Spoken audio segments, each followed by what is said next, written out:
정치 와이드에 오신 여러분 안녕하십니까? 저는 이상훈입니다.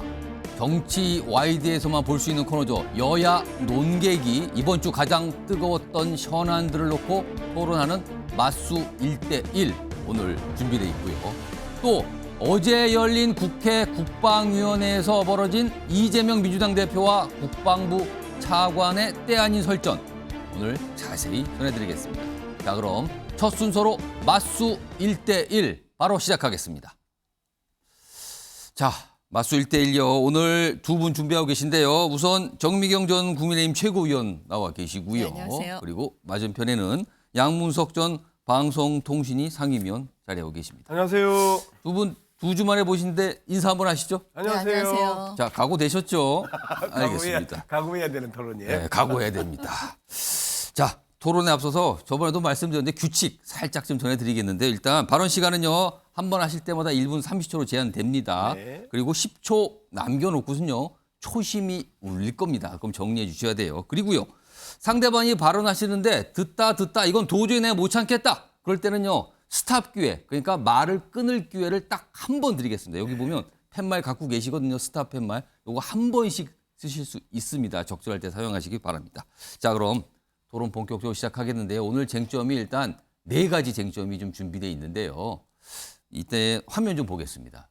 요 정도 쟁점이거든요. 최근에 굉장히 논란됐던 뭐 노조 관련 문제, 집회, 그리고 한동훈 장관 얘기 나오네요. 그리고 민주당 지금 최고위원 중에서 이제 상임위원장 문제, 요 배분 문제 있는데 이렇게 차례대로 네 가지 쟁점 해보겠습니다. 우선 첫 번째 쟁점은요. 최근에 민주노총 집회 그리고 한국노총 농성에 대해서 경찰이 강경 대응했거든요. 진압이 됐거든요. 자, 이걸 놓고요. 정치권 확연하게 갈리고 있는데 일단 이거 과잉 대응이다. 반발하는 쪽이 있고요. 그리고 반대 쪽에서는요. 이거 공권력 이제야 정상화되는 건다. 왜 그러세요? 이렇게 또 받아치고 있는 상황이거든요. 오늘 두 분 시각 좀 들어보겠는데요. 우선 정미경 전 최고위원. 요 최근에 경찰의 대응 이거 어떻게 평가하십니까? 이제 정상적으로 하고 있는 거죠. 그럼 이전까지는 비정상이었다? 이전까지는 비정상이었죠. 왜냐하면 예. 지금 그 노조가 집회하는 거에 대해서 근로자의 그 처우 개선, 예. 그러니까 근로자의 이익을 위해서라고 생각하는 분 거의 없어요. 이게 무슨 정치 집회인지, 예. 무슨 이권을 위한 집회인지, 그 알 수 없는 집회들을 하면서 불법적으로 폭력적으로 해왔고 문재인 정권에서 그 경찰이 거의 뭐 대응을 못했잖아요. 그러다 보니까는 그 법 위에 노조가 있고 경찰 위에 노조가 있는 그런 형국이 되어버렸어요. 예. 그러다 보니까 계속 이런 불법적인 시위가 반복이 됐고 이제 급기야는 지난번에 1박 2일 해가지고 주요 도로를 그 점거하면서 뭐 방류하고 노상에서 노숙 집회 말씀하시는 네, 노숙 집회 얘기 예. 그런 일까지 이제 벌어지고 그다음에 주요 도로라는 거는 사실은 많은 국민들이 그 왔다 갔다 지금 그 그렇죠. 통행하는 예. 상황이기 때문에 여성들도 있고 아이들도 있고 굉장히 위험에 노출되어 있는 상태잖아요. 그러니까 그때 경악했죠, 사실 많은 분들이. 그래서 이번에는 좀 제대로 경찰이 좀 역할을 좀 해다오. 예. 국민 편에서 예. 이런 목소리를 담고 이제 했기 때문에 예. 이건 정상적인 이제 어떻게 보면 궤도에 올라왔다. 경찰이. 예. 예, 지금까지는 정상이 아니었는데 예, 그런 평가를 내리고 싶습니다. 자, 이번에는요. 그러니까 정상이 아니었던 걸 정상화하는 모습이 나타난 것뿐이다. 자, 이번에는요. 양문석 전 상임위원. 예, 뭐 들으면 좀 무시무시합니다. 그리고 엄청나게 폭력적인 이야기들이 방송에서도 대통령 입에서도 경찰청장 입에서도 나오는데요. 예. 기본적으로 헌법 33조 제1항은 자주적인 단결권, 단결 교섭권, 단체 행동권을 예. 헌법적으로 보장하고 있습니다. 헌법적으로 보장하고 있는 걸 계속해서 엉뚱한 이유로 예. 그리고 정확하지 않는 이유로 공격하는 것 자체가 문제가 있고요. 어떻게 저게 정상적인 경찰들의 행동입니까? 예, 대여섯 명이 한 그 사람을 갖다가 두들겨 패는데 그리고 그 대여섯 명의 경찰들은 안전장치가 다 돼 있는 상황에서 두들겨 패고 얻어맞는 노동자는 전혀 안전 상태가 안 돼 있는 예. 7m 고공에서 얻어맞고 그리고 머리가 터져서 피가 줄줄 흘려도 계속해서 그 이미 저항의 의지가 없고 의사가 없음을 했으면서도 두들겨 패는 예. 이 모습들이 어떻게 정상적입니까? 그리고 조합원들 한 10여 명이 있는데 6개의 경찰 중대를 예. 동원해서 진압하는 게 정상적입니까? 기본적인 정상적인 이야기를 하려고 하면 그 부분에 대해서부터 이야기를 해야 되고 구체적인 사례와 방송들을 보고 동영상을 보고 예. 저게 정상적이라고 이야기를 해야지요. 그런 부분에 대해서 정상적인 경찰이 그 폭력 경찰이고 가인 경찰이고 예. 그리고 말 그대로 사람을 죽이려고 하는 경찰이 어떻게 경찰이 정상입니까? 그러니까 지금 아니까 특히 최근에 얼마 전에 있었던 한국노총 금속노련 그러니까 고공 집회라고 하죠. 뭔가 이렇게 막루를 설치해서 그 위에서 도로 위에서 설치한 거죠. 그거에 대한 진압한 분을 말씀하셨는데 그건 좀 어떻게 평가하십니까? 아니 고공 집회를 왜 하냐고요. 그냥 바닥에서 하면 되지. 그다음에 두 번째, 아니 쇠파이프를 경찰한테 막 휘두르면 예. 죽을 수도 있잖아요. 아, 위험하죠. 그 살인 미수 혐의 아니에요? 보통은 만약에 그걸 수사를 한다면 그렇게 해서 경찰이 사망하면 살인 미수 내지는 살인죄예요. 그런데 그거에 대해서 경찰이 지금 방어를 했어요. 그것도 경찰봉으로. 예. 그게 무슨 경찰 폭력이에요. 사실 이거는 지금까지는 아니 미국에서 만약에 이런 사례가 벌어진다면 예. 어떤 일이 벌어질까요? 한번 상상을 한번 해보세요. 어떤 일이 있을까요? 왜냐하면 미국은 미국에서는? 총을 쏠 수가 있잖아요. 아. 우리는 총기를 사용하지 않고 있고. 예. 그렇기 때문에 경찰은 그냥 갖고 있는 게 맨날 경찰봉이에요. 그 경찰봉 휘둘렀다고 지금 이렇게 얘기하는데 그러면 애초에 쇠파이프 흔들지 말았어야죠. 휘두르지 예. 말았어야죠. 예. 그러니까 그 부분은 얘기 안 하는 거예요 지금. 얘기 안 하고 그 경찰이 그 경찰봉 흔들어 갖고 다친 그 부분만 얘기하는 거죠. 앞쪽은 예. 싹 빼놨어요 지금.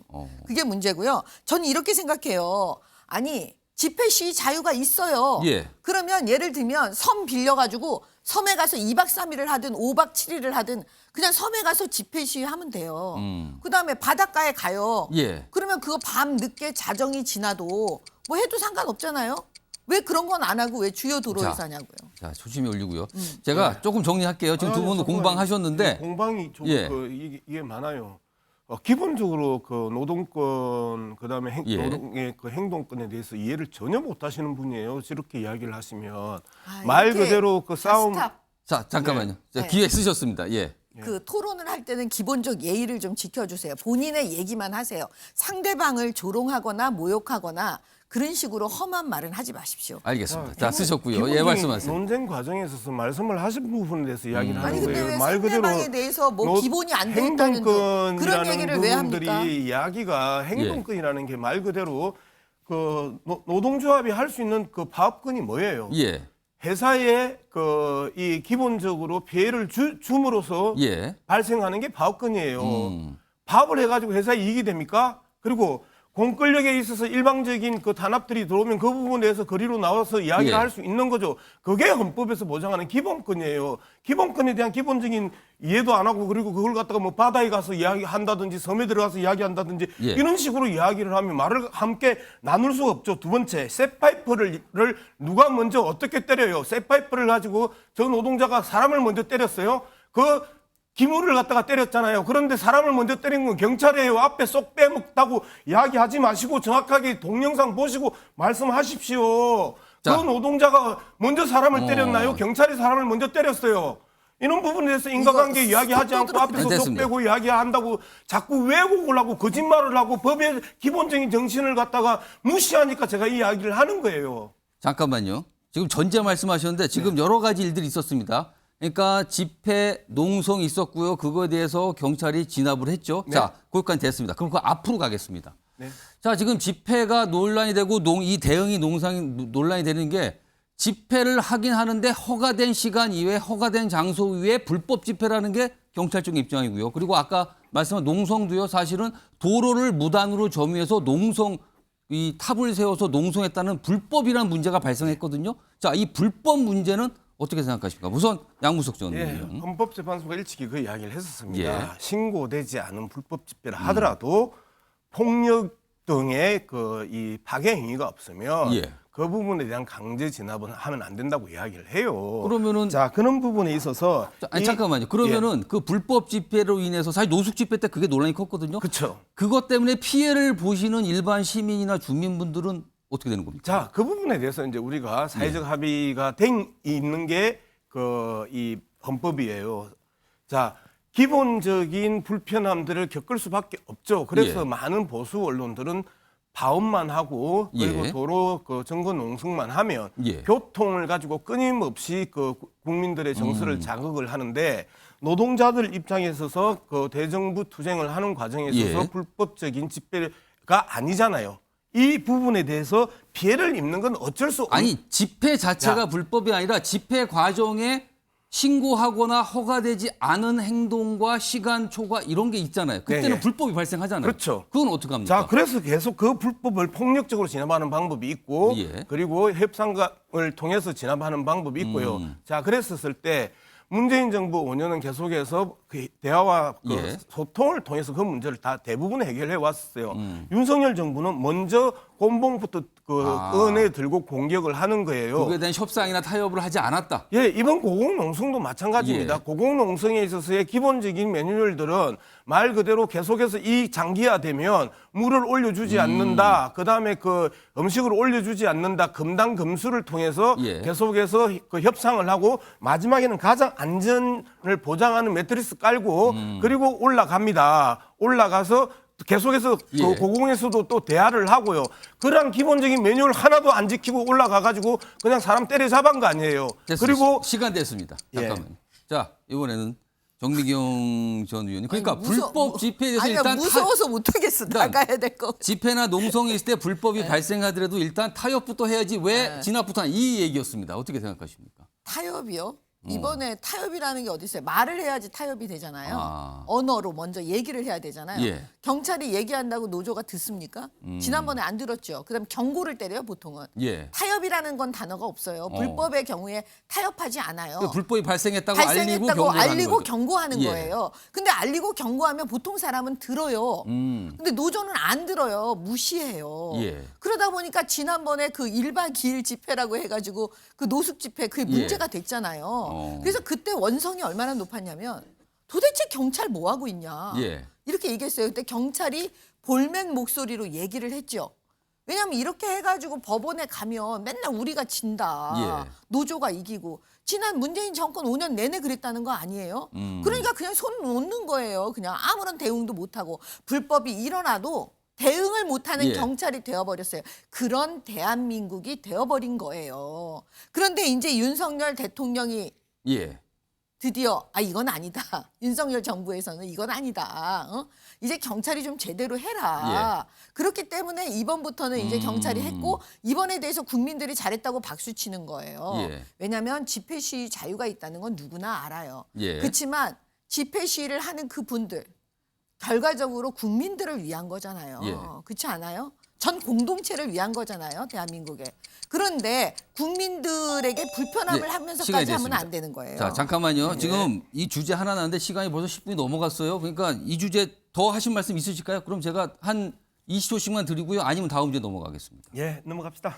자, 두 번째 주제 역시 뭐 집회인데요. 뭐 관련 내용 다 나온 것 같습니다. 그래서 두 번째 주제에 뭐 같이 포함해서 가고요. 세 번째 주제로 가겠습니다. 세 번째 주제 보시면요. 지금 화면에 나가는데요. 쟁점이죠. 한동훈 장관 개인정보 유출 관련해서 경찰이 수사를 벌이고 있거든요. 이거에 대해서 시각이 갈립니다. 이거 언론 탄압이다. 문제가 있다. 이쪽에서는 이거 문제 없다. 당연한 거 아니냐. 이겁니다. 지금요. 자, 요거에 대해서 우선 양우석 전 의원께 드리겠습니다. 예, 기본적으로 언론 탄압 맞죠. 그리고 정치적 보복 맞죠.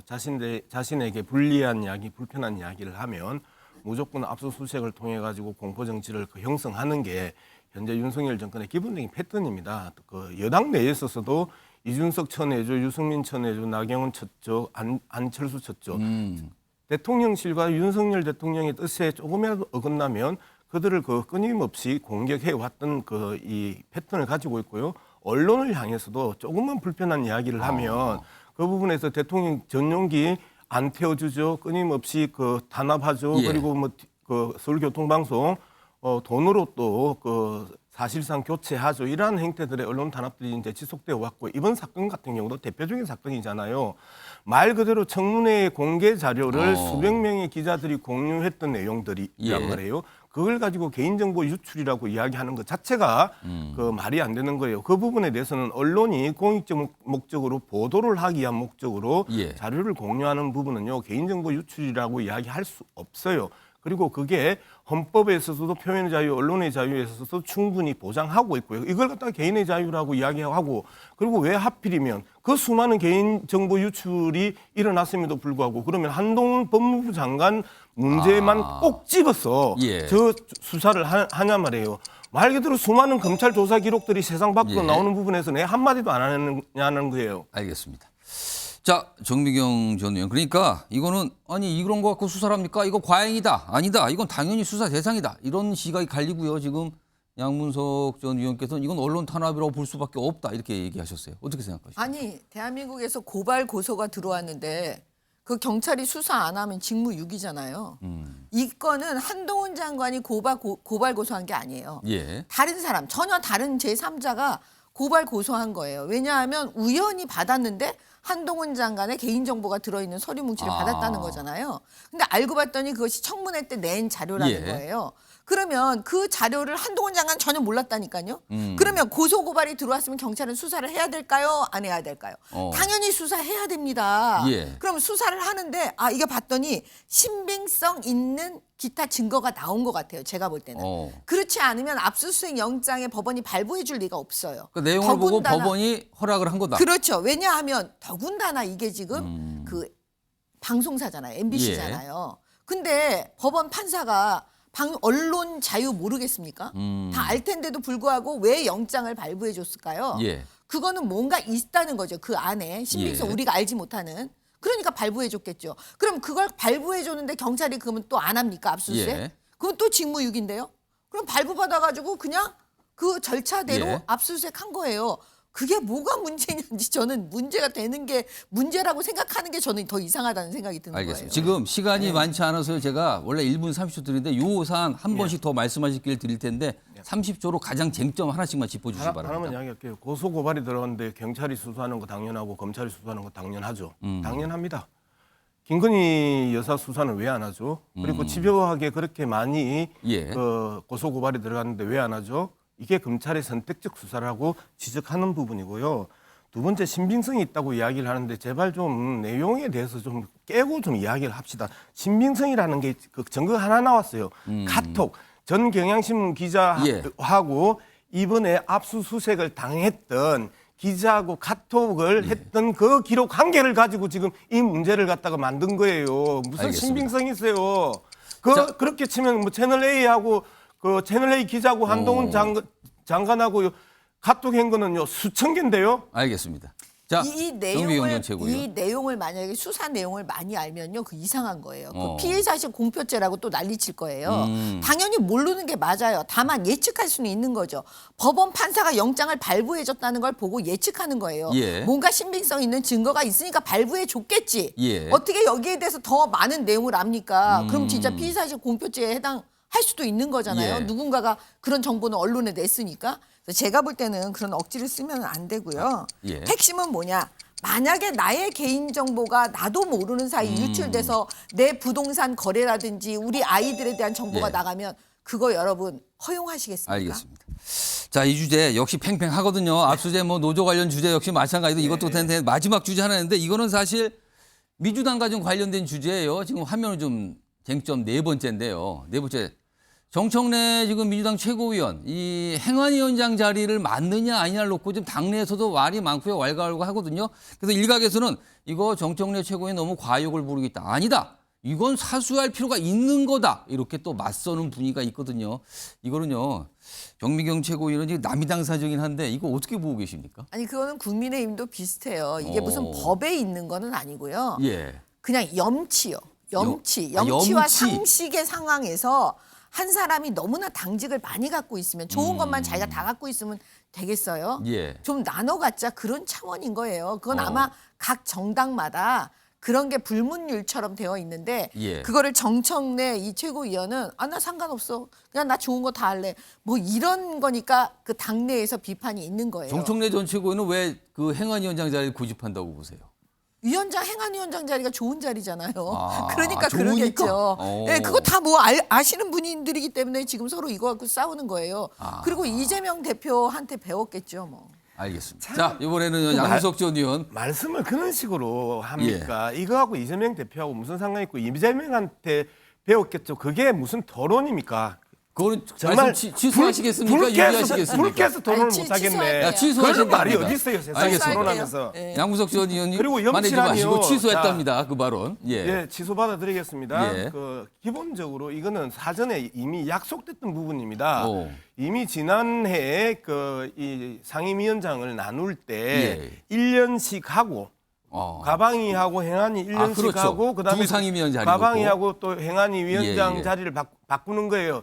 원래 상임위 위원장이 2년을 기본적인 임기를 가지고 있습니다. 그래서 이미 약속됐던 부분이고요. 그 약속됐던 부분에 대해서 약속을 대로 행하는 것이고 장제원 예. 의원 같은 경우는 행안위 장관에서 가방위 위원장으로 그렇죠. 갔잖아요. 옮겨갔습니다. 그럼 당연히 정청래 가방위 위원장에서 행안위 위원장으로 가는 게 약속대로 하는 거예요. 그 부분에 대해서 시비를 거는 것 자체가 문제가 있는 거죠. 제가 한 30초 정도 시간 더 드릴 텐데 네네. 이걸 답해. 정청래 최고위원이 행안위원장을 기필코 맡겠다라고 하면서 네. 이재명 대표 얘기를 꺼냅니다. 이재명 대표가 자신이 이번에 물러나면 이재명 대표가 위험 맞을 수 있기 때문에 기필코 사수하겠다. 이재명 대표를 위해서 한다는 취지의 설명을 자, 해놨거든요. 기본적으로 순망치안의 문제라고 예. 이제 저는 생각을 하고요. 그다음에 지금 행안위가 경찰을 담당하는 상임위입니다. 그리고 현재 경찰의 이 일방적인 압수수색이 노동의 영역뿐만 아니고 많은 영역에 있어서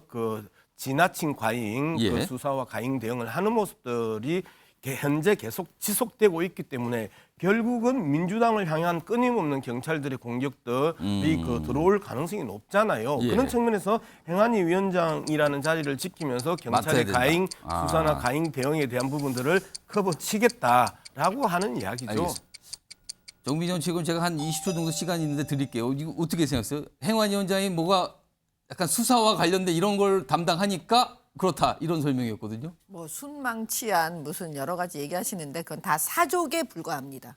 사족. 예. 그리고요 핵심은 뭐냐면 그냥 좋은 거 다 하고 싶은 거예요. 그냥 다른 사람 눈치 안 보고 예. 그냥 나 할 대로 난 해야지. 딱 한마디만- 제가 아까 이재명 딱 대표 한마디만 얘기를 한 거 할게요. 아니 제 예. 시간이잖아요. 예, 잠깐 말씀하세요. 이재명 대표 얘기를 왜 했냐면 다른 사람 신경 안 쓰시잖아요. 그냥 나는 내 하고 싶은 대로 다 하겠다. 뭐 국민들께서 불편하시든 불편하시지 않든 뭐 그 상관없다. 이런 취지이기 때문에 그런 말씀 드린 알겠어요. 거예요. 예, 양우석 의원님. 지소를 했으면 정확하게 지소를 했다라는 부분에서 제가 수용한다고 했는데 쓸데없는 사족을 왜 붙여요? 아니, 저는 자, 취소하려고 두 번째, 그랬는데 계속해서 왜 아까 이야기하는 이상한 게요. 얘기를 가욕이라고 하시잖아요. 이야기하는 알겠습니다. 부분에 대해서도 알겠습니다. 최고위원은요. 당직이에요. 예. 그리고 상임위원은요. 국회직입니다. 예. 전혀 성격이 다릅니다. 성격에 대한 기본적인 구분도 안 하시고 그냥 일방적으로 가욕이다 하면 예. 제가 지금 정책국한테 다른 이야기를 기분 나쁜 이야기를 하면 왜 또 부르르 사람을 떨잖아요. 공격하잖아요. 알겠습니다. 그렇게 저는 이야기를 하지 마세요. 양문석- 왜 거기에 이재명 대표를 끌어들이고 아니, 그러니까 정청래 저는- 잠깐만요. 최고에 대해서 됐습니다. 시간 아무 이야기도 지났어요. 하지 않고 아니 가욕이라고 토론자에 대해서 비아냥 이렇게 그리냐고요. 건드리시면 양경진, 정상적인 잠깐만요. 토론을 하세요. 비아냥 그리지 마시고. 잠깐요. 그러니까 사람을 공격하지 잠깐만요. 마세요. 자, 말씀하셨죠? 제가 10초 드릴게요. 마무리하세요. 아니 근데 토론을 할 때는요 예. 뭐든지 자기가 하고 싶은 범위 자기 책임하야 할 수 있는데 네. 상대방 개인에 대해서는 공격하지 마세요. 그러면 누가 토론장에 나오고 싶겠어요. 알겠습니다. 자, 제발 토론할 때요. 그 아닌 말을 하지 마세요. 네. 그러면- 누가 토론하고 싶겠습니까? 그러면. 아니 그러면 아닌 말을 아닌 잠깐만요. 말이라고 말해주세요. 잠깐만요. 아닌 말이라고 이야기를 말씀드렸잖아요. 자, 잠깐만요. 왜 이재명을 거기다가 끌고 두 분, 들어가냐고요. 두 분 잠깐만요. 지금 굉장히 과열됐어요. 아니 제가 잠깐만요. 실적을 얘기하면 자, 아니 김건희 여사를 맨날 말끝마다 끌고 들어가는 건 지금 민주당 됐습니다. 의원들이신데 잠깐만요. 두 분. 이재명 대표 얘기하면 저렇게 수사하셔야 나오시네. 된다고 자, 두 이야기하셨잖아요. 전직 위원님 고소고하잖아요. 잠깐 계세요. 발언 기회 다 마감됐습니다. 더 이상 예, 시간 안 드립니다. 네. 제가 한마디만 질문 드리겠습니다. 다음번 토론 두 분 소개하시면 나오시겠습니까? 두 분? 저는 나오죠. 나오시겠습니까? 전 생각을 해보려고 그래요. 아, 오늘 또 이게 쉽지 맨날 않네요. 저렇게 공격하잖아요. 알겠습니다. 자, 오늘 굉장히 뭐랄까요? 이게 열띤 걸까요? 약간 험악한 걸까요? 분위기가 같습니다. 아무튼 오늘 두 분 수고 많으셨습니다. 고맙습니다. 네.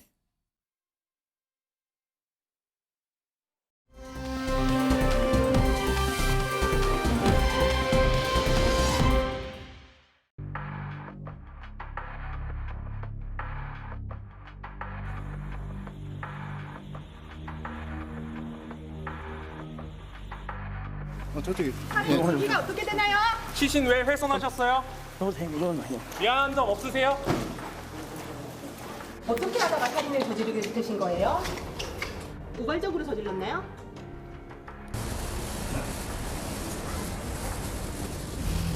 피해 여성을 범행 대상으로 특정한 이유가 뭔가요? 피해자와 유가족들에게 정말 죄송합니다.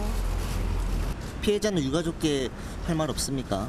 피해자와 유가족분들에게 저는 진심으로 죄송합니다. 실종 사건으로 위장하려고 했습니까? 제정신이 아니었던 것 같습니다. 죄송합니다. 지금 신상 공개가 됐는데 여기에 대해서 어떻게 생각하십니까? 할 말이 없습니다. 죄송합니다. 검찰 조사에서 성실히 조사에 임하겠습니다.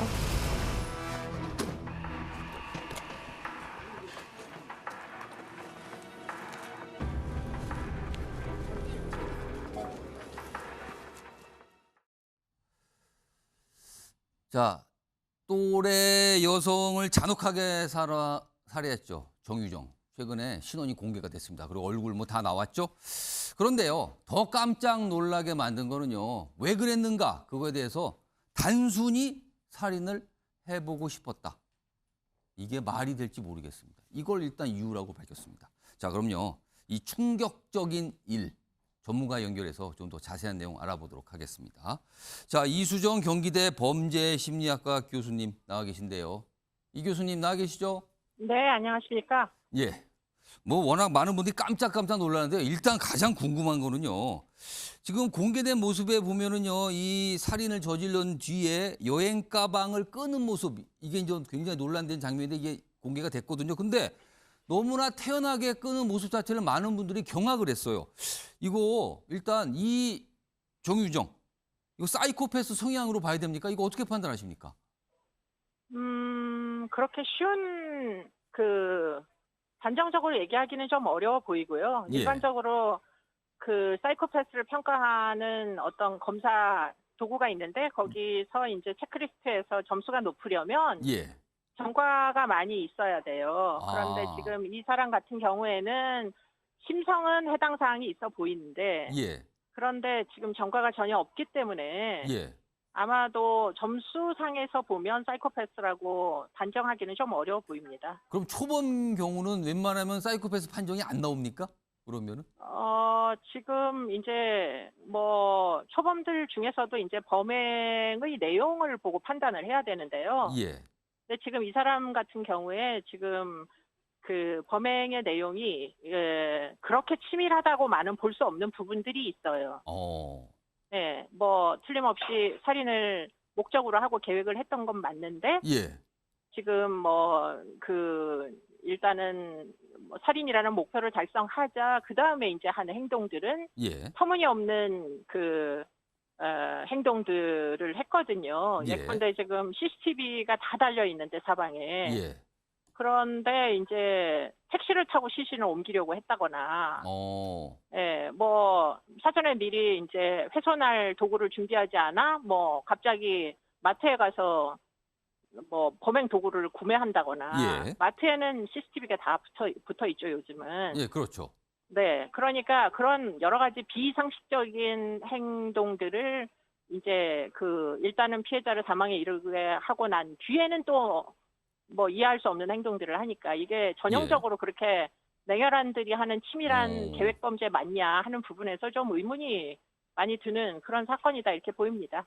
그러니까 살인 전에는 왠지 굉장히 치밀한 것 같은데 그 살인 후에는 굉장히 허술한 모습이 곳곳에 나타났다. 그렇다면은 너무나 다른 모습인데 충동적이다 이렇게 판단을 해야 되는 걸까요? 그러면은 충동적이기만 한 사람은 아닌 걸로 보이고요. 네, 뭐 본인은 우발적이라고 주장했으나 우발적이지 않다는 거는 이미 다 입증이 된 것으로 보이고. 예. 그런데 이제 뭐 일종의 경험이 없음, 사회적인 기술이 부족함 이런 것들이 다 반영된 범죄로 보이거든요. 예. 예, 그렇기 때문에 그런 이제 허술한 부분은 도대체 어디서 유래하는가 하는 부분이 해명이 돼야 될 걸로 보이고요. 예. 그렇다고 딱히 무슨 정신질환이 있거나 이것도 아닌 것 같아서 그래서 아마 차후에 뭐 여러 가지 진행에 대한 평가나 이런 것들이 다 이루어질 것으로 보입니다. 지금 이 정유정 사실은 뭐 공무원 시험을 준비한다고 알려져 있죠. 그리고 지금 이 피해자가 되신 분은 또래인 이른바 이제 명문대생이라고 이렇게 알려지고 있거든요. 근데 이제 이 변을 당한 건데 신분 탈취 노리고 했을 가능성 뭐 이런 얘기가 나오는 거는 어떻게 분석이 되기 때문에 그런 겁니까? 그러니까 이제 이 그 가해자 같은 예. 경우에 5년 동안 뭐 사회생활을 제대로 해보지 않았어요. 고등학교 졸업한 이후에 거의 예. 은둔형 외톨이 같은 생활을 하면서 인터넷만 한 사람입니다. 그렇기 때문에 그 온라인 속에서 일어나는 일들이 오프라인에도 그대로 적용이 된다고 생각할 가능성이 굉장히 높고요. 예. 그런 와중에 이제 온라인에서 과외 선생님으로 지금 이 피해자는 굉장히 좀 그 인기가 있었던 것 같고, 예. 그리고는 이분이 명문대 출신인데요. 예. 지금 이 가해자 같은 경우에 대학 진학을 못했습니다. 예. 그리고는 뭐 공무원 시험을 준비를 한다고 했는데 문제는 영어 때문에 본인이 모든 일이 잘 안 풀린다고 생각하는 그런 어떤 욕구불만 비슷한 게 있었는데 예. 문제는 피해자는 영어를 가리키는 과외 선생님이었죠. 그리고 학생들한테 굉장히 인기도 있고 예. 그러니까 이제 온라인만 하는 사람들은 온라인 속에서의 사회적인 인정이 그게 이제 다라고 생각할 수도 있어요. 예. 그렇기 때문에 자기에게 없는 그런 여러 가지 그 피해자의 그 신분에 대해서 굉장히 동경을 했을 걸로 보입니다. 그게 결국은 이 피해자여야만 하는 이유가 사실 된 것으로 보이고요. 예. 이 피해자에게 접촉하기 위해서 지금 그 중학생이라고 속여가지고 중고 교복도 사서 접근을 예. 했잖아요. 그걸 입고. 그렇기 때문에 뭐 그런 여러 가지 그 상황들로 봤을 때 이 피해자에 대하여 굉장히 집착했던 것 같다. 무지하게 동경을 했던 것 같다. 뭐 이런 생각은 충분히 해볼 수가 있겠습니다. 마지막 질문 하나 드리겠습니다. 혹시요, 네. 많은 분들이 걱정하시는 게 혹시 다른 죄, 여죄 가능성은 없는가? 이거에 대한 의심도 좀 있거든요. 이건 어떻게 판단하십니까? 뭐 지금 이 사람이 여죄가 있을 개연성은 굉장히 낮다고 보입니다. 여러 가지 능력장애 결함도 있고요. 그리고는 지금 이 피해자를 유달리 동경한 거 보면 이 예. 피해자여야만 했던 거기 때문에 이런 아. 피해자가 또 이 사람에게 있을 개연성은 굉장히 낮아 보입니다. 아, 특정인에 대한 어떤 집착이 있었을 가능성이 있다. 이렇게 좀 분석하시는 거네요. 네, 그렇습니다. 알겠습니다. 지금까지 이수정 경기대 범죄심리학과 교수였습니다. 감사합니다. 네, 수고하세요.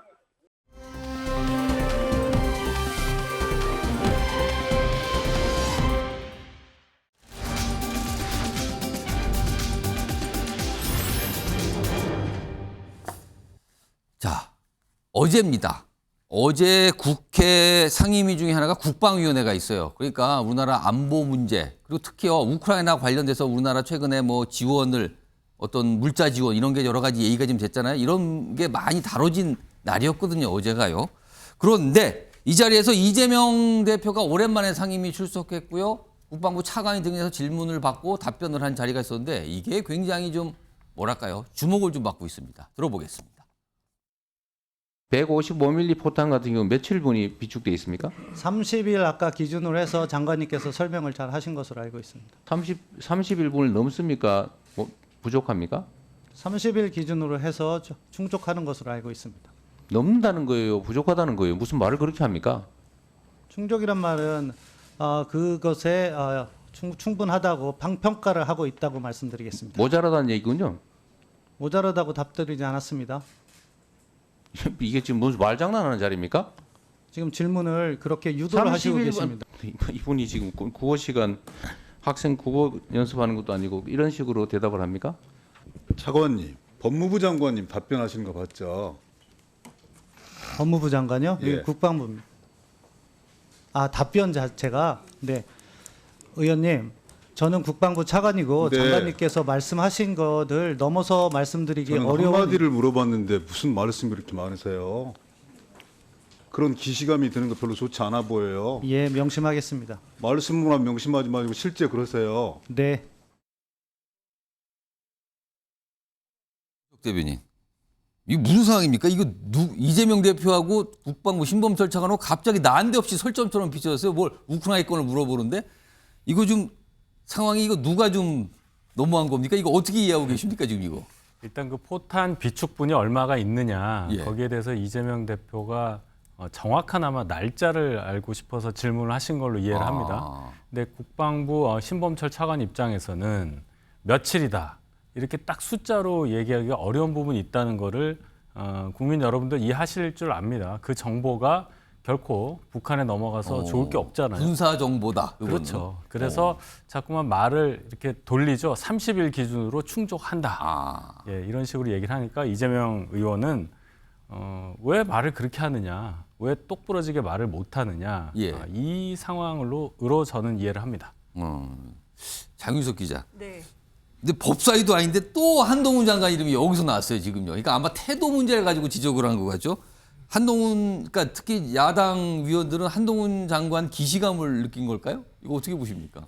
그러니까 사실은 이제 국회 상임위라는 데가 그 예. 정책 현안에 대한 질의 답변을 하는 자리인데 뭐 별로 중요하지 않은 말꼬투리를 잡아서 계속 신경전을 하는 것에 대한 대표 이미지가 이제 한동훈 장관에게 있기 때문에 예. 기동민 의원이 한동훈 장관에 대한 기시감이 든다. 특히 이제 발언을 하면서 신범철 차관이 이제 약간 웃음을 띠면서 하니까 예, 좀 무시하는 듯한 이런 느낌을 좀 받았을 수도 있을 것 같은데요. 예. 근데 관련해서 제가 조금 취재를 해보면 신범철 차관이 이제 30일이라고 얘기를 했는데요. 예. 실제로 우리 군수품 관리 훈령 34조에 따르면 60일치를 보유를 하고 있어야 돼요.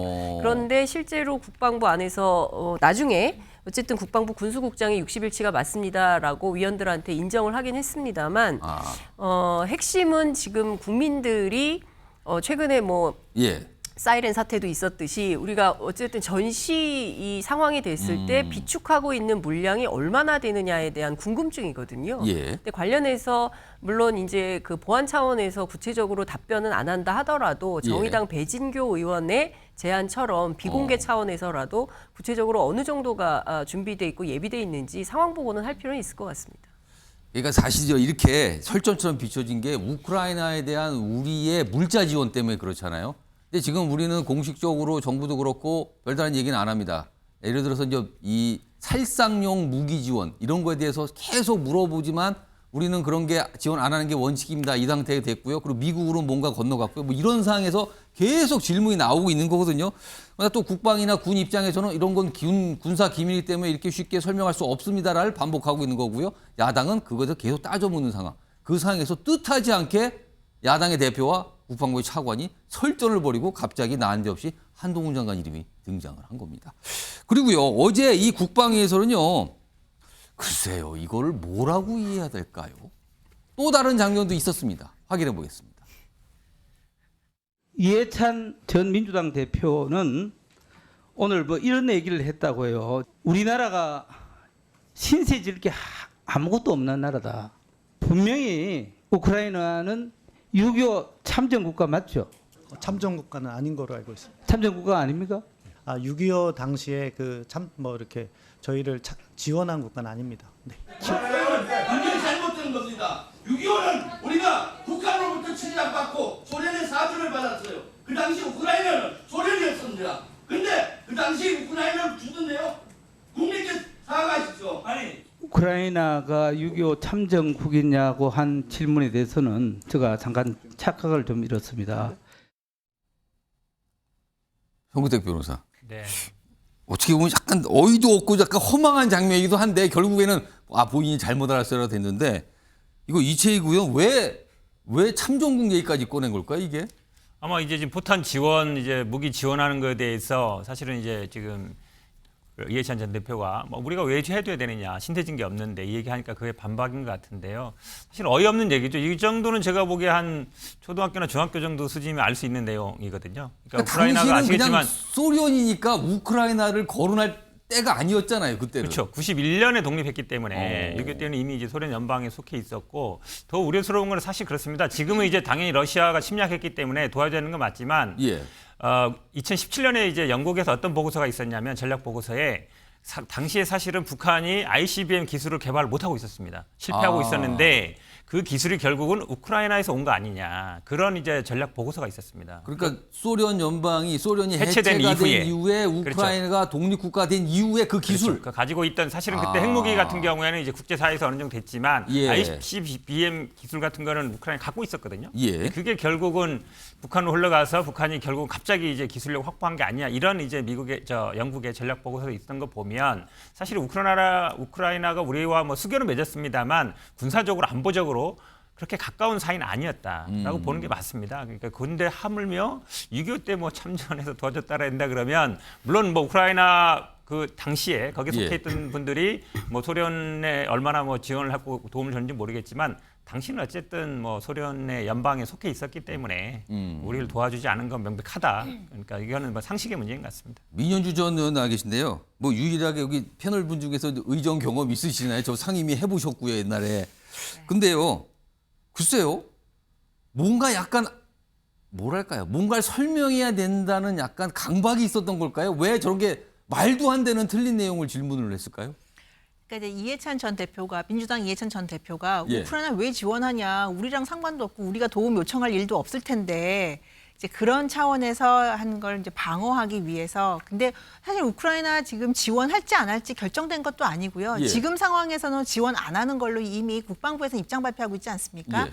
이제 그 차원에서 이 문제는 지금 당장 우리가 결정할 수 있는 것이 아니다라는 차원으로 설명을 하기 위한 그 과정에서 갑자기 이채희 무슨 의원이 6.25 참전국이 나옵니까? 네, 근데 왜? 그래서 큰 혼동이 있었던 것 같아요. 혼란이 있었던 것 같고. 근데 그리고 나서는 이채희 의원이 또 금방 사과를 했어요. 제가 잘못 착각을 했다. 예. 그래서 사과를 했는데 중간에 김병주 민주당 의원이 저렇게까지 소리 지르면서 면박을 줄 굉장히 또 화를 필요가 내시는 것 있나. 같기도 하고요, 네, 또. 이미 저 영상이 나오면 예. 국민들께서 판단하실 거거든요. 이채희 의원이 그거에 대해서 또 응분엔 책임을 질 거고. 근데 상임위원장에서 저렇게까지 김병준이 감정적으로 예. 상대 의원을 저렇게 무시하면서 소리를 지를 필요가 있나라는 점 하나랑 그다음에 이제 이해찬 전 대표의 발언인데요. 예. 외교 관계가 우리가 꼭 신세를 앞으로 지을 것 같은 국가들하고만 잘 지내고 그리고 우리가 앞으로 신세를 질 일이 없을 국가들하고는 뭐 소원하고 적대적으로 지내고 그런 외교 관계가 아니지 않습니까? 이해찬 예. 전 대표는 국무총리까지 지내신 분이 어떻게 이게 외교를 그렇게 단선적이고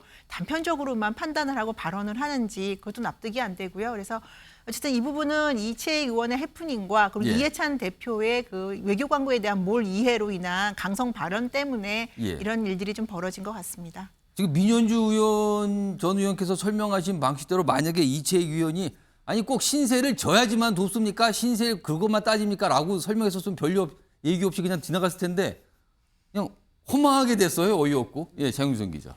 되게 부끄럽고 창피한 거죠. 이채희 의원 입장에서는 그래도 그 꽤 의정 활동을 오래 하신 예. 분인데 저런 어이없는 얘기를 어떻게 할 수 있을까? 당시에 최소한 이제 89년 이전에 그 소비에트 연방의 상황을 기초 상식으로 다들 알고 있는 거잖아요. 뭐 착각을 한 걸까요? 착각이라기보다 저는 정쟁에 골몰하다 보니까 그러니까 어찌됐든 anything but 민주당 민주당을 공격하고 뭐 이해찬 대표를 예, 공격해야 예. 된다는 생각이 너무 크니까 저런 어처구니 없는 실수를 한 게 아닌가라는 생각이 좀 들고요. 국회 상임위 이렇게 보면 최근에 특히 그런 것 같습니다. 어쨌든 국익을 중심으로 그래서 우리가 얻어야 될 것은 무엇인지를 놓고 판단하는 것이 아니라 그냥 무작정 상대당을 공격하는 방식으로의 의정 활동이 되다 보니까 예. 저런 황당한 얘기가 나오는 것 같습니다. 그러니까 지금 언론들이요. 이게 도대체 뭡니까 지금 상임위에서 뭐 이렇게 좀 보고 있어요 지금 상황이. 약간 좀 우스꽝스럽게 돼버렸습니다.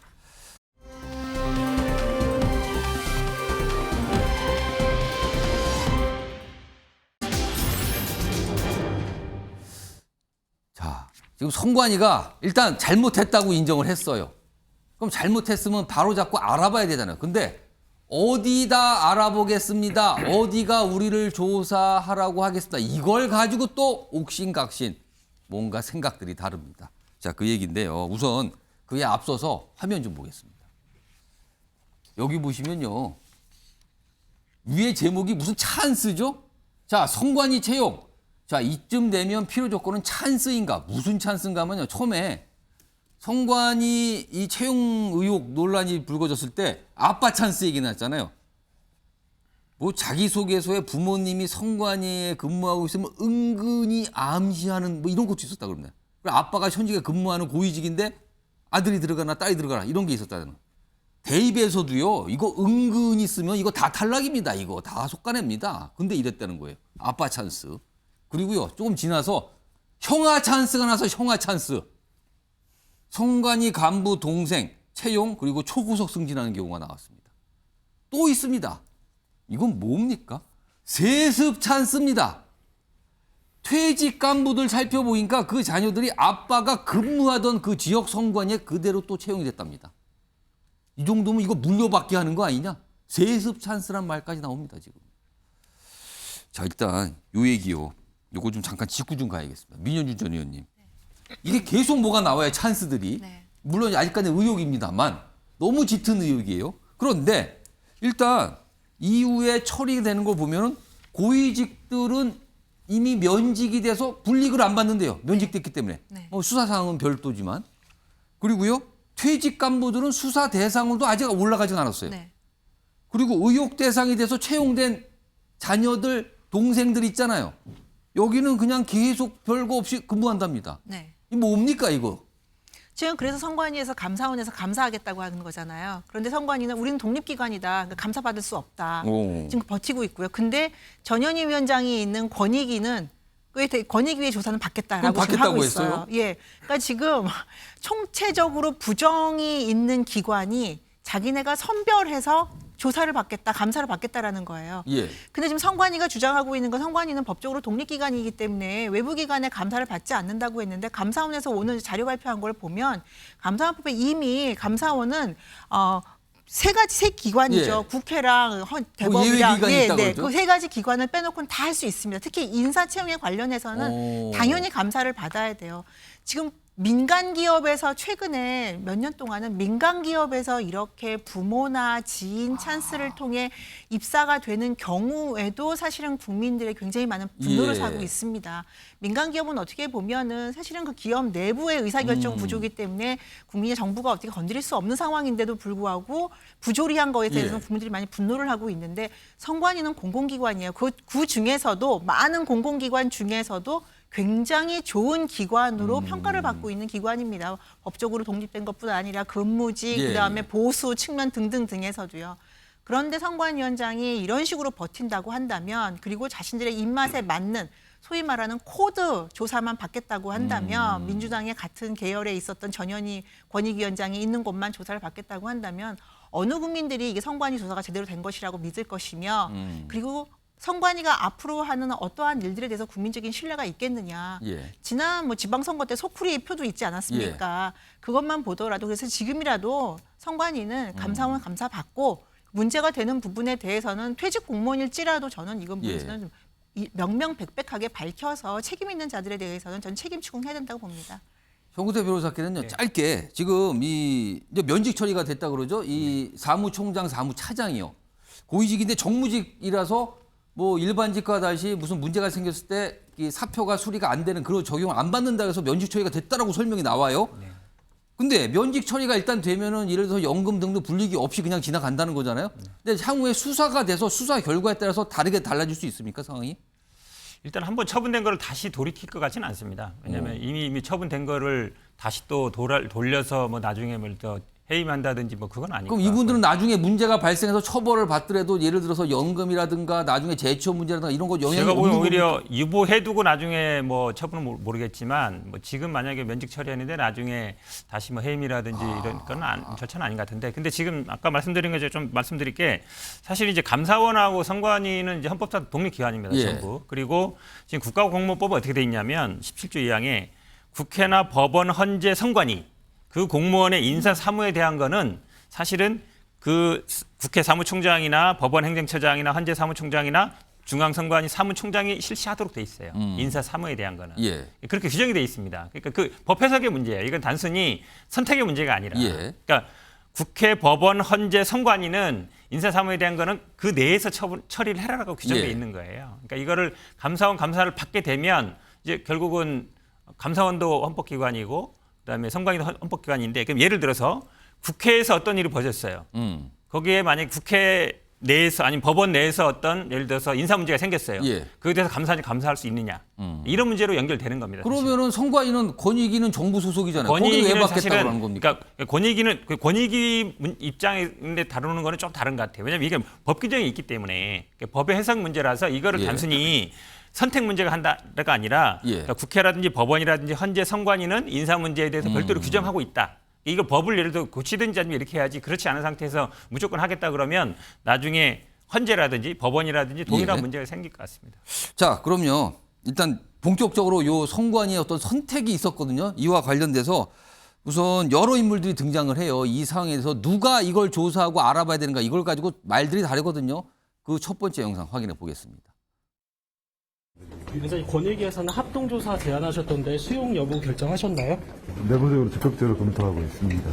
그래서 제가 오늘 기자회견을 한 것도 또 곧 임기를 앞둔 권익위원장이지만 국민들을 위한 공정성과 또 투명성 그리고 또 공익을 위한 그런 마음을 한 번 더 고민하고 국민들한테 제시하는 그 기회를 마련하는 것이 맞다. 권익위가 현재 역설적이지만 제가 있음으로써 오히려 더 공정성을 담보할 수 있는 그런 시기이기도 하다. 감사원 직무감찰을 받지 않겠다고 하는 것은 관련 조항을 자기들에게 유리하게 해석한 결과이며 전형적인 조직 이기주의라 할 것입니다. 상황이 이런 만큼 국회의 국정조사의 필요성이 더욱 분명해 보입니다. 선관위가 감사원 감사까지 거부하는 상황에서 국회 국정조사를 하루라도 빨리 실시하는 것이 국민적 의혹과 분노를 풀어드리는 길이 될 것입니다. 감사원 감사 받으실 수고하셨습니다. 감사 받으실 여부만 말씀해 주세요. 곧 아마 준비된 보도 자료가 배포가 될 겁니다. 분주하는 기관이라는 비판도 있나요? 죄송합니다. 자, 수고하셨습니다. 여전히 사퇴 의사는 없으실까요? 책임론 계속 나오고 있는데 어떻게 됩니까?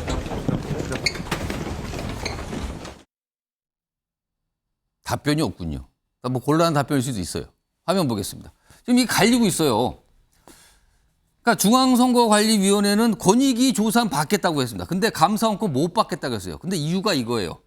헌법 그리고 공무원법에 따라 선관위는 감사원의 감사 대상이 아니다. 헌법과 공무원법을 인용합니다. 그런데요, 감사원은요, 받아치죠. 무슨 소리입니까 지금? 이렇게 얘기하면서 감사원 법에 따라 감사 대상 빠지는 거는 국회, 법원, 헌재뿐입니다. 그쪽 대상입니다. 이렇게 나오고 있는 겁니다. 그렇다면 일단 법 내용이 약간 다르기도 해요. 지금 상황이 충돌하고도 있고요. 자, 이 상황입니다. 자, 그럼요. 윤석 전 대변인하고 장윤선 기자께 문제 드리겠습니다. 여기 문제 좀 보여주세요. 이겁니다. 자, 중앙선거관리위원회가 권익위에는 조사받겠다 수용. 근데 감사원에는 거부했죠. 자, 이렇게 선택한 이유는 무엇이다? 여기 무엇이 들어갈 것 같습니까? 먼저 윤석 대변인. 서울교통공사다. 이렇게 말씀드리겠습니다. 서울교통공사요? 오. 감사원, 그러니까 선관위 입장에서는 그 국가공무원법을 좀 뜯어보면 예. 감사원이 선관위를 감사할 수 있는 여지가 있습니다. 실제 16년도, 19년도 이때는 감사원으로부터 인사 업무 관련해서 직원 징계 요구도 받아요. 그리고 국가공무원법 17조인 아까 선관위에서 대상이 아니라고 한 그 예. 규정도 인사혁신처 관련한 규정이 1항에 있고 그 밑에 있는 규정에 그 사항이 있거든요. 그래서 예. 그것은 인사혁신처에 의한 그러한 자체적인 어떤 인사 감사 관련한 얘기지 감사원의 어떤 직무감찰 여부에 대해서 선관위가 제외된다는 의미는 아니거든요. 자, 이런 상황인데 그럼 왜 감사원에 감사를 안 받겠다고 저는 권익위는 되고 감사원은 싫다고 한 거잖아요. 비슷한 지금 가장 문제되는 것은 친인척 채용 비리 아니겠습니까? 예. 2019년에 무슨 일이 있었냐면 박원순 시장 시절에 서울교통공사에서 대규모의 광범위한 친인척 비리, 그러니까 친인척 논란이 채용 된 일이 있었단 말이죠, 예, 그때. 그것을 감사원에서 감사해서 적발해내요. 그런 전례가 있고 굉장히 많이 적발을 해냈단 말이에요. 예. 그 강도가 셌단 말입니다. 지금 선관위 입장에서는 그것을 상기하지 않을 수가 없는 상황이다. 감사원이 들어와서 조사를 하게 되면은 이건 선관위 자체가 감당하지 못할 정도로 이게 일이 클 수 있다. 저는 그렇게 생각합니다. 그렇게 판단한 거 아니냐 지금.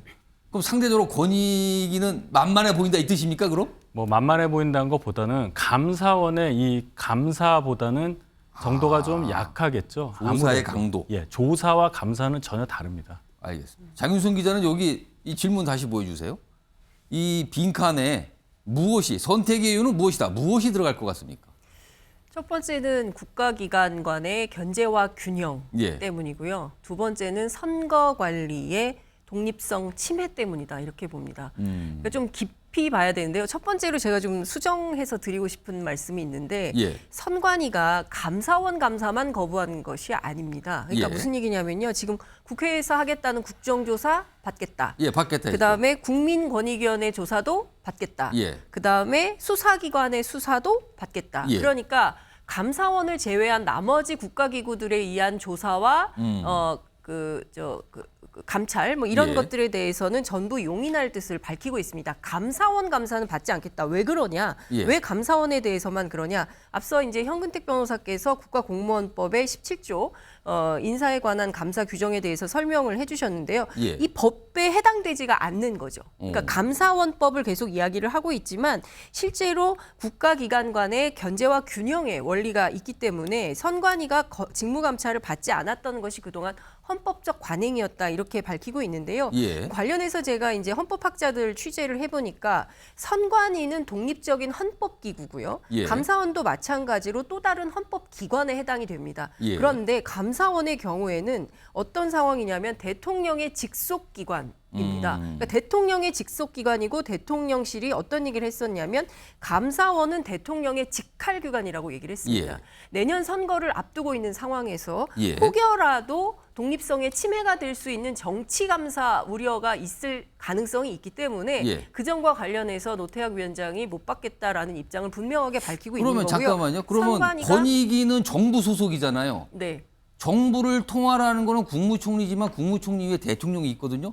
그러면 권익위는 정치 조사를 안 한다. 이렇게 판단한 겁니까, 그러면? 아니 왜냐하면 이런 예. 거예요. 국민권익위원회 뭐 그 전현희 위원장에 대해서도 전원 일치로 예. 이제 뭐 명예롭게 퇴직할 수 있는 길이 열린 상황인데요. 예. 앞선 감사원 감사가 상당한 정치적 논란을 많이 나왔습니다. 일단 감사원 감사부터 시작해서 감사원이 검찰이냐라는 비판도 윤석열 정부 초반부터 지속적으로 문제가 됐었고 예. 그 유병호라는 예. 그 사무총장. 사무총장의 어떤 국회에 나와서 아주 무례한 태도를 보임으로 인해서 문제 제기가 굉장히 많이 있었습니다. 근데 그와 관련해서 감사원에서 특별한 얘기가 없었어요. 그렇기 때문에 이 부분에 대한 우려가 있는 것이죠. 그렇기 때문에 경우에 따라서 정치 감사가 될 가능성이 있어서 그 밖에 다른 것들에 예. 대해서는 모두 수용하나 감사원 감사는 어렵겠다라는 입장을 밝히고 있는 것이죠. 그리고 정치적인 측면에서 못 믿겠다라는 거네요. 그런 것도 한마디로 있죠. 말해서. 그리고 예. 헌법과 감사원법상의 감사는 회계검사하고 직무감찰로 구분이 되는데 예. 이 직무감찰 범위에 포함이 안 된다는 겁니다. 그러니까 지금 보면 뭡니까 한상혁 방통위원장에 대해서도 면직 예. 처분을 했는데 그 면직 처분 대상이 아닌데 하고 있어서 또 법률적 논란이 생기고 있는 거 아닙니까? 그러니까 같은 경우에 우려를 하고 있는 것으로 보입니다. 자, 일단 감사원은 거절을 당한 거잖아요. 근데 강력 대처하겠다, 가만히 있지 않겠다 이렇거든요. 이거 어떤 충돌이 벌일지 모르겠습니다. 아무튼 기다려보도록 하고요. 지금 뭐 분명한 거는요. 선관위를 바라보는 여론의 눈총 정말 안 좋습니다. 지금.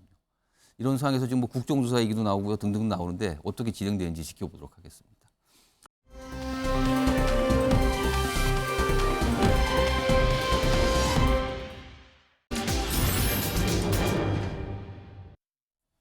뭐 계륵 얘기 나오고요. 5인의 얘기 나오는데요. 뭐 7인에는 이게 야당에 있었는데 이게 5인의 얘기가 나오거든요. 자, 일단 그러면 화면 좀 보겠습니다. 계륵이면은 이게 먹기도 그러고 안 먹기도 그러고 뭐 이런 뜻 아닙니까? 근데 여기 보시면 지금 태영호 의원이 최고위원 그만뒀잖아요. 그래서 자리가 비어요. 비어서 새로 뽑아야 되는데 보궐선거잖아요. 그런데 여기 보시면 6명이 지원을 했어요. 근데 3명으로 추려졌는데 다 원외 인사거든요. 뭐 청년으로 보이는 분도 있고. 근데 현역 의원들은 단 한 명도 아예 지원을 안 했다고 합니다. 근데요. 기억을 얼마 전로 돌려보겠습니다. 전당대회 때 지도부가 뽑힐 때. 그때는요. 현역 의원들이 최고위원을 못해서 너무 막 아쉬워하고 경쟁이 치열하고 그랬거든요. 근데 불과 시간이 얼마 안 지났어요. 근데 지금 현역 의원들이 최고위원 자리가 비어서 나갔거든요. 아무도 관심을 얻고 도전을 안 해요. 원외 인사들만 왔어요. 그것도 달랑 6명이에요. 경쟁률도 높지도 않았어요. 이렇게 된 겁니다. 이게 지금 궁금해지는 거거든요. 도대체 왜 이러는 건지. 자, 그럼요. 이와 관련해서 얘기하신 분이 있습니다. 들어보겠습니다. 그리고 이제 정치라고 하는 게 이게 이제 소신도 필요하지만 눈치도 상당히 있어야 되거든요. 근데 제가 눈치 살펴보니까 소위 뭐 낄기 빠빠라는 게 있잖아요. 이 지금 낄 때가 낄때 끼고 아니다. 빠질 때 그렇게 빠지고. 판단을 했고요. 제가 그 정도 판단은 저도 합니다. 저는 뭐 그 중에서 이제 한 사람 정도는 그런 교감이 있었다고 제가 알고 있습니다. 이용우 의원이 약간 웃으면서 얘기했지만 뭐 안에 뼈가 많이 들어간 것 같은데요, 뭔가? 여기 내용 좀 보겠습니다. 그러면은 궁금해지는 게 있어요. 여기 문제 좀 드릴게요. 바로 이겁니다. 국민의힘 현역 의원들이 최고위원 빈자리가 났는데도 지원조차 하지 않은 거 전당대회 때 모습하고는 너무나 다르거든요. 완전 반대예요. 그 이유는 바로 무엇이다. 이 무엇이 무엇일까 이겁니다. 먼저 민현주 전 의원님, 이 빈칸에 뭐가 들어갈 것 같습니까? 저는 가성비라고 하겠습니다. 가성비요? 네. 뭐 물건인가요? 가성비가 나왔네요. 전당대회 출마하려면 일단 기탁금을 내야 돼요. 예. 4천만 원이라고 알고 있고요. 예. 액수가 좀 되네요. 그리고 총선까지 최고위원을 하게 되겠죠. 그렇죠. 내년 예. 4월까지요. 그리고 또 하나는 그 전당대회에서 최고위원이 되고 나면 최고위원이 해야 할 일들이 굉장히 많습니다. 매일매일 회의도 나와야 되고요. 당의 작고 큰 일들에 다 의사결정한 기구라서 국민들께 보여지는 자리 이외에 많은 시간들이 할애가 돼야 돼요. 일할 게 많다는 거예요? 네. 그렇다면 현역 국회의원들 같은 경우에는 지금 총선 1년도 안 남은 상황에서 지역구를 거의 못 가는 상황이 발생할 수도 있어요. 네, 내년 총선에서는 지금 당선권에 있는 당선 가능성을 가장 높은 공천 기준으로 본다고 했을 때 지금 지역구 관리를 소홀하게 하는 경우라면 아무리 최고위원이라도 공천을 받는다는 보장도 없고 받아도 당선된다는 보장이 없거든요. 그래서 아마 현역 의원들은 지금 여기 1년도 안 남은 기간 동안에 이 기탁금을 내고 최고위원을 하는 것보다는 지금 현장에 가서 지역구 관리를 열심히 해서 공천을 받고 그리고 본선에서 당선되는 게 더 낫다라고 판단을 하는 것 같습니다. 근데 한 가지 약간 갸우뚱하게 생각이 드는 게요. 앞선 지도부 뽑은 게 3월이었잖아요. 네. 지금 6월, 그러니까 시간 얼마 안 지났어요, 사실은. 근데 그 사이에 가성비가 그렇게 뚝 떨어집니까? 물론 이제 그렇게 볼 수도 있는데요. 지금 당 안팎의 분위기를 보면 공천을 결정하는 게 과연 과거 지도부를 보면요. 다시 들어와서 과거에는 사실은 지도부가 입성을 하면 사실은 공천은 다른 당상이다. 이런 분위기가 있었어요. 네, 최고위원으로 되면 공천은 받겠지라는 게 국민들도 그렇고 당 내에서도 그런 분위기가 있죠. 그런데 지금 분위기는 최고위원이든 아니든 경쟁력이 있어야 된다. 당선이 가능해야 된다. 이런 것이 지금 가장 중요한 이슈로 떠오르고 있거든요.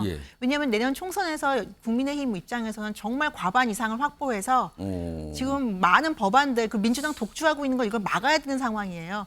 그렇기 때문에 최고위원이 된다고 해서 과연 이것이 공천과 그다음에 당선과 직결될 것인가 이거에 대해서 많은 물음을 가는 현역 의원들이 있고 실제로 과거의 결과들을 보면요. 당직을 했던 분들이 총선을 앞두고 전후로 해서 당직 때문에 지역구를 제대로 챙기지를 못해서 낙선하는 경우들이 왕왕 있었습니다.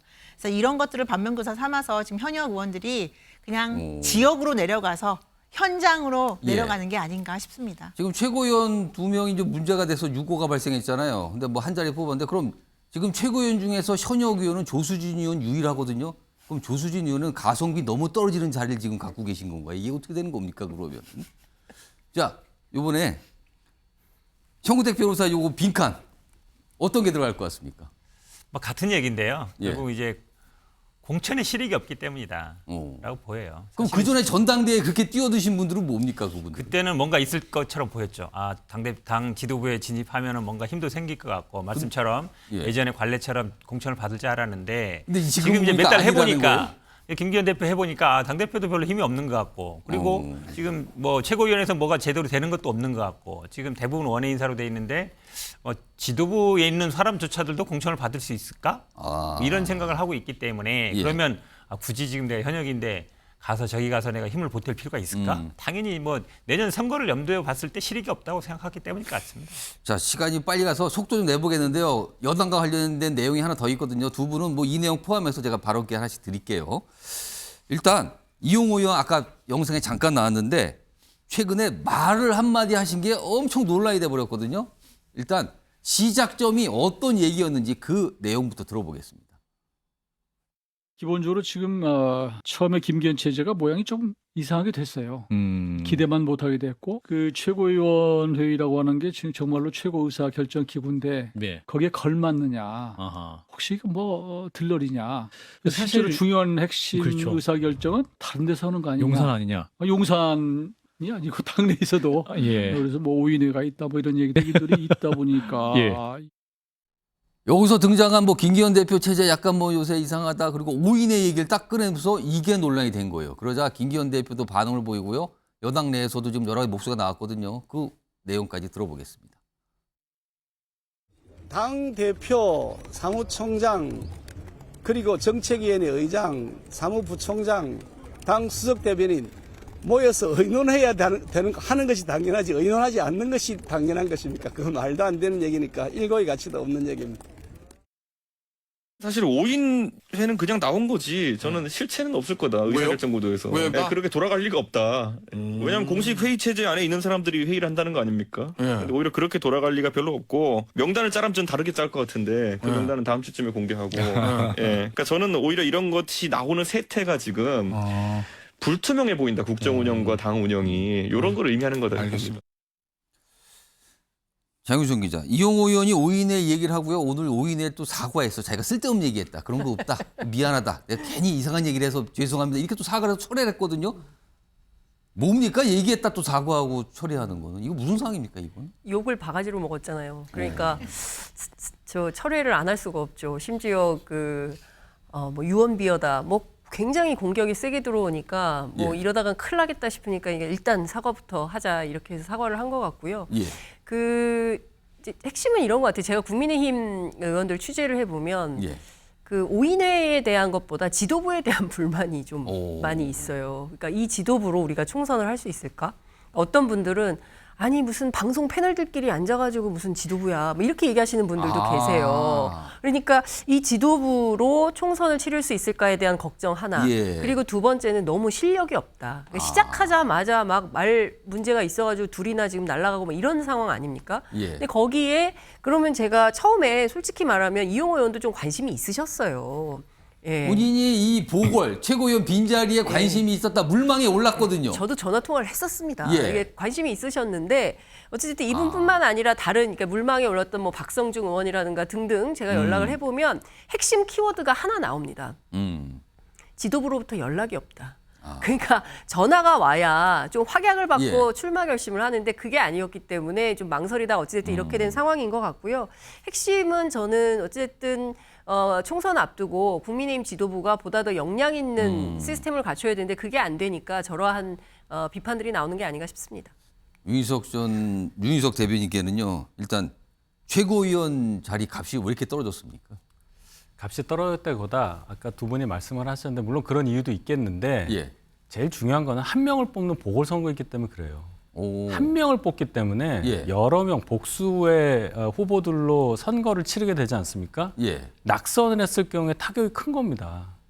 여러 그러니까 명을 뽑아서 여러 명이 나가는 게 아니고 딱 한 자리만 놓고 나갔는데 안 되면 창피하다. 예, 그래서 아까 지금 방금 전에 뭐 전화를 기다렸다 이 얘기도 보면은 정리를 해서 현역 의원 한 명으로 이렇게 압축되기를 바라는 마음을 가졌겠죠.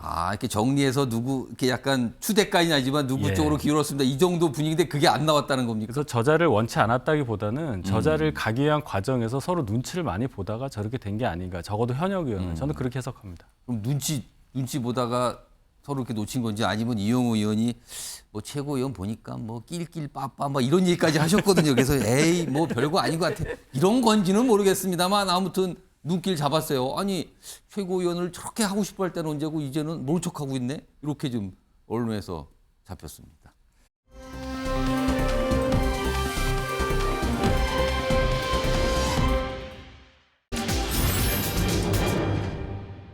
하다.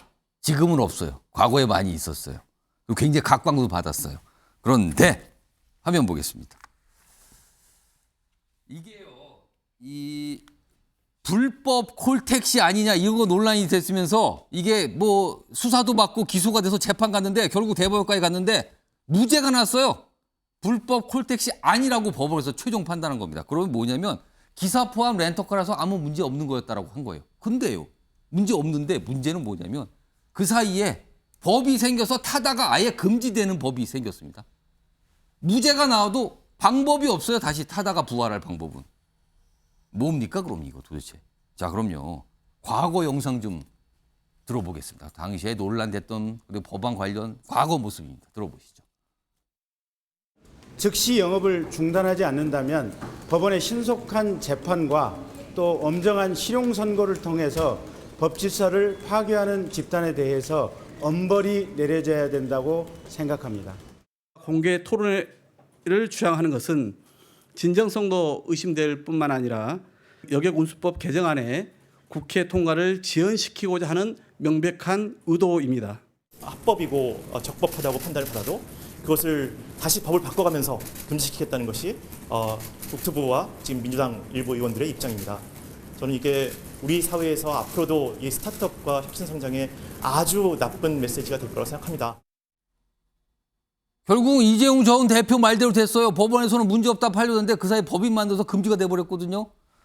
정우택 변호사, 지금 민주당 내에서는요, 이게 민주당의 패소다 이런 말까지 나와요. 평가가 나오거든요. 그리고 얼마 전에 박용진 의원은 작년 같은 경우 타다 금지법 찬성하고 반성한다까지 나왔거든요.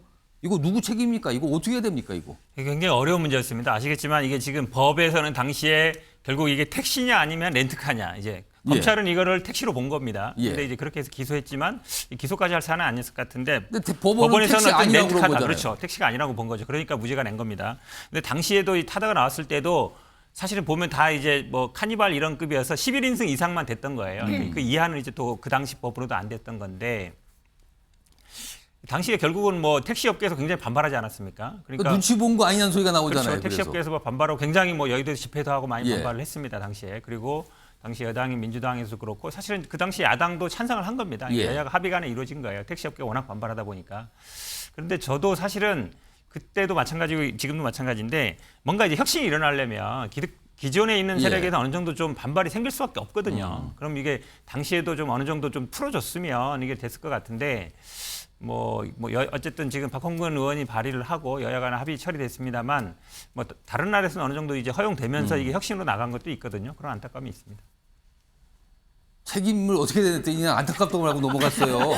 유석 대변인, 당시에 국민의힘도 물론 민주당이 주도했지만 동조했거든요. 그리고 법도 다 통과시켰어요. 당시에 찬성이 어마어마하게 나온 법이었습니다. 이거 어떡합니까 지금 이거?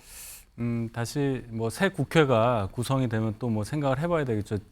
이 타다 금지법이라는 게 통과된 게 2020년 3월 6일이거든요. 총선 바로 앞두고 한 달 앞두고 통과됐다는 점을 눈여겨봐야 합니다. 총선 생각을 한 거 아니냐 이겁니까 지금요? 결국은 여야 모두가 당시에 택시 운전하시는 분들, 그 가족, 이 택시 업계에 표를 의식해서 통과시키지 않을 수 없었던 사정이 있었고 결국은 표를 생각하다가 우리나라 이 전체 산업을 생각하는 이 스타트업 관련한 어떤 큰 화두를 놓친 게 아닌가 하는 그런 생각이 들고요. 그럼 내년 총선이면 그때까지 이거 어려운 거예요 또?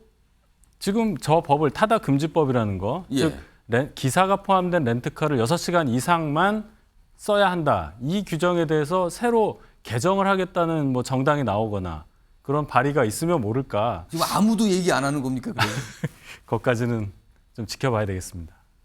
자, 그러니까요. 지금 다음 화면 좀 보겠습니다. 어제 대법원 선고가 나온 다음에 최종 확정 판결 나온 뒤에 영상에 등장했던 이재용 전 대표가 이렇게 얘기해요. 혁신은 죄가 없음이 대법원에서 최종 확인됐다. 그러니까 본인이 의미 부여를 이렇게 한 거죠. 대법원에 대해서. 근데 혁신을 막고 기득권 이익 지켜내는 일 더 없어야 된다. 이렇게 일가를 했어요. 사실은요. 근데 이게 어떻게 되는지 모르겠습니다. 이게 요거 제가 국회의원 하신 민현주 전 의원님 이런 거 법 바꾸자고 용기 내실 분이 있을까요? 저는 지금 상황에서는 오히려 용기를 내면 더 지지를 받을 수 있는 상황이라고도 봐요. 사실 저 타다 금지법 관련해서 이야기가 나올 때 저는 원외였지만 예. 사실 국민들은 금지법을 반대했었거든요. 알겠습니다. 네. 그래서 알겠습니다. 지금 용기를 낼 때다라고 봅니다. 기다려 보겠습니다.